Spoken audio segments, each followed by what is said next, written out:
All right, whenever you're ready. All right. Okay. Ready? Yes.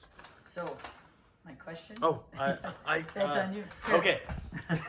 Got it. All right. All right. Here we go.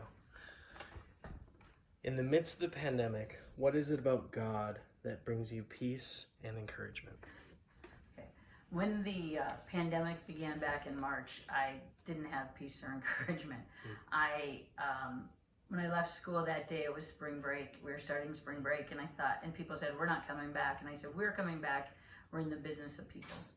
But we didn't go back. I came home and I began sitting in the chair thinking, I can't sit here. I need to get up. So I started walking, and I just go for a walk here and there. But amongst those walks, I was left to my thoughts. And then those thoughts turned to prayer, because I knew that my thoughts weren't going to do anything, but God could do something through prayer. And so I began praying. I began praying for family and friends, our community, our country, our church. And I kept walking, and I'd take another walk. I'd come home and take another walk. And those walks really began to add up, and those prayers began to add up. I can picture myself along the streets of Hastings and who or what I was praying for at that time. God's answered some of those prayers, and some of those prayers are in the wait or no stage. And the wait or no stage can be the challenging piece. But also along those walks in that time with myself and with God, I was reminded of Bible stories from my childhood, or even as an adult. I was reminded of God's provisions for us and taking care of us, that He cares more about us than we even care about us. And His ultimate goal is that no one should perish. And so I've said many times, probably like many of you, why doesn't Jesus just come? And He said, Chris, because I don't want anyone to perish. And I'm like, okay, I guess we'll go with that for now. And so it has been a journey, a spiritual journey that clearly I'm still on, and will be on until the day that God decides it's done. And one day in the last few weeks, I was telling God as I was walking how discouraged I was. So I opened my phone up that morning, and there was a verse, Joshua 1:9. And in that it says, do not be afraid. At first it starts out with, have I not commanded you? And I'm like, thanks God, that's a good one to hear. Have I not commanded you? Do not be afraid. Do not be discouraged. And I just told him that morning how I was discouraged with things. And I'm like, okay, I guess I got to believe that God says, do not be discouraged. Trust me, because I've got this. And God put it upon me to pray the armor, because the battle isn't of flesh and blood. It's of the principalities that are coming down from Satan. He wants to knock us down and take us down. And if he can't destroy us, he'll discourage us. If he can't discourage us, he'll destroy us. So we don't want to give him that one either. So amongst this path and this journey, what is it? It said, God's with us. He's told us not to be discouraged, not to be afraid. And we have to continue with that. Remember the stories from your youth. Remember how his faithfulness is new every morning. My favorite time to walk was starting out at about 4:30 in the morning. And as I would come around the bottom of the country club there, the sun would start to come up. And I would walk from the darkness into the light. And to me, that always felt like a spiritual moment where you're walking out of this darkness and into the light. And I'd be able to see the beauty of God's his morningness, the sunrise, and to see the pinks and the orange and all of that in it, and to say, okay, God's got this day just like the other one. So whether I was walking in the heat, or I was walking in the rain, or I was walking in the beautiful morning, it was always one of those moments where I would say, God's got this. And so I give up a little bit of sleep to be able to walk from the darkness to the light, to remember God's promises. So as we go about this journey, it's not over yet, because he hasn't said yes to this prayer about getting rid of this COVID plague, but it's still there, and hopefully we're going to come through this and pray bring it to God every single time when you're discouraged or you feel destroyed. You have to bring it back to God, because that's the way to make it through. So that's what I encourage you with today. And pray the armor on yourself. Pray the armor on your people, because that's in Ephesians 6. And that's where God's telling us, you know, he gives us that truth. He gives us the sword of the Spirit, the helmet of salvation. And he tells us about those things. And they're right there in his word. Recently, I was reading one morning scripture, and it was actually, it's kind of funny, because I was praying that God would remind me where the story was of Elijah when he's he decides he's taken on the gods of the people of that time, Amalekites, yeah, and just asking you that one, and they spend all day calling on their gods, and their gods don't come, and then Elijah rebuilds the altar, and he swamps it with water, and he prays, and God takes the water and everything else. And then that doesn't just stop there, because he runs and he hides. And after that, God finds him in the cave, and he says, "What are you doing in this cave?" And I'm like thinking, what am I doing in this cave? You know, we've got this world. And so he takes Elijah out, and he's not in the storm, he's not in the loud, he's in the whisper.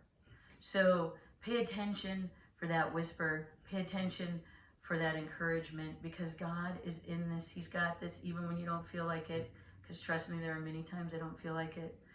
But there are other times where I go back to the foundation of my youth and remember that God's got us. That's good. That's really good. Yeah. How has God carried you through this past season? So I know this year's been crazy. There's been ups and downs, but is there any moments or challenges that he's carried you through? All of them. He's carried me through all of them. I think just even with what I was just sharing on the walks and on finding myself more in scripture, different times where I've prayed about a variety of things, and maybe it felt like a moment and just a sentence, and later on God's proven to me like, oh yeah, remember you asked me how you were going to handle that situation, and he said, here's how I want you to handle that situation. And God's shown me scripture, God's answered prayers, so many variety of ways in that God's just said, I've got this. Stay faithful, stay in prayer, stay in the scripture, and that is truly back to the foundations of my youth. And yeah. That's great. That's great. All right, I got a thing here. Awesome. Yeah. All right, it's still recording. Oh. No, I got a battery warning on my phone too. So. Well, we better be done then. All right, we'll do the last question too, if that's all right. Okay. Okay. For what can you give thanks to God in these crazy times? God has answered prayer. He has answered prayer. I think of in a variety of ways. On those walks, I prayed for our kids to go to school. Sorry. That's important to me. And God answered that prayer. Not just my kids, but the kids in our community. Our kids in our country, they need to be in school. They do. And they need to know that people are there for them. I've prayed for my son to play baseball, and he played about every inning of baseball. I know that sounds trivial, but that is still was something there. I think God's given us our passions and our desires, and he has answered those prayers and carried us through in many different ways. And school's about to change for us, and it's going to look different for many of our kids in our community. So I encourage the church to pray for those kids and pray for our kids in the community, because it just is going to look different. And as a teacher, I hope I can continue to do what God has called me to do, because it is truly my calling to be there. It's truly my calling to work with these kids and to create that relationship. And so I would say God has answered prayers. He's carried me through in those moments where it feels like it's not going to. And even today, Neil calling me and asking me to do this, and I said to him, I don't know. He said, these last 3 weeks, I really am not sure about, and I'm just going to tell y'all.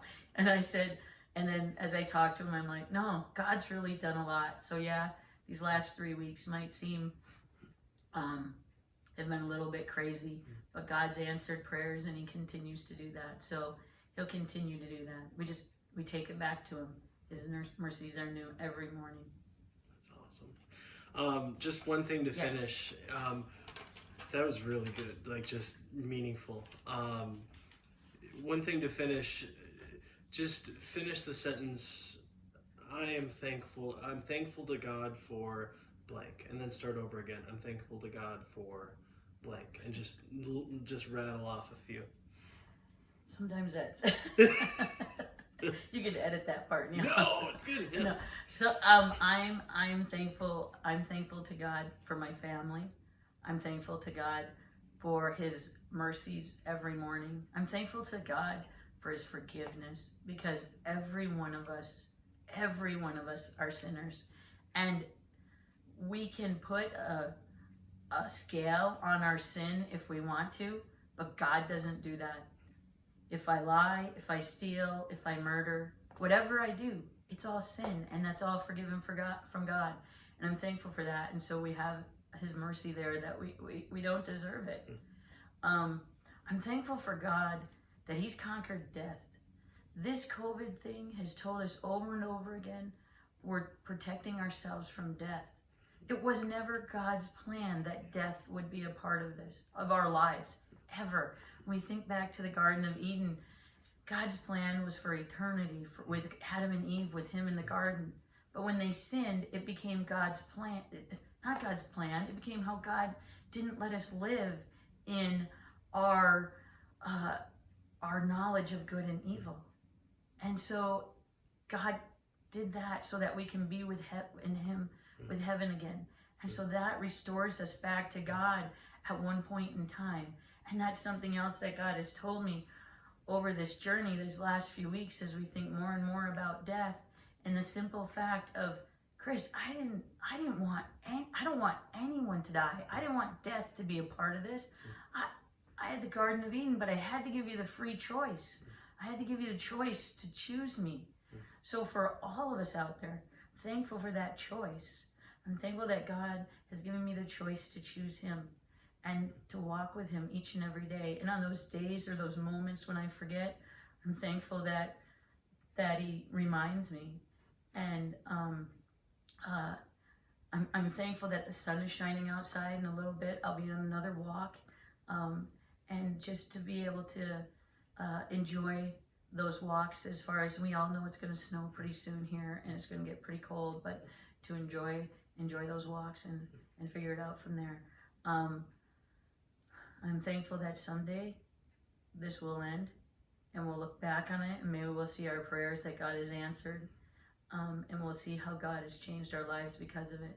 So I can't remember the scripture, but I've used it many times on my walk and in my thoughts of that God has picked me up out of the slimy pit and put me on the rock. And I know it's in the Psalms, and maybe somewhere around Psalms 40. I'm not really sure. And I just think about that when we're down in that slimy pit and we're just struggling, that we can just put our hand up. We reach our hand up, and there's God taking our hand and pulling us out of that pit and putting us on the rock. And that's what I'm thankful for. I'm thankful for the lessons that, for the people in my youth, my Sunday school teachers, who they're already in heaven.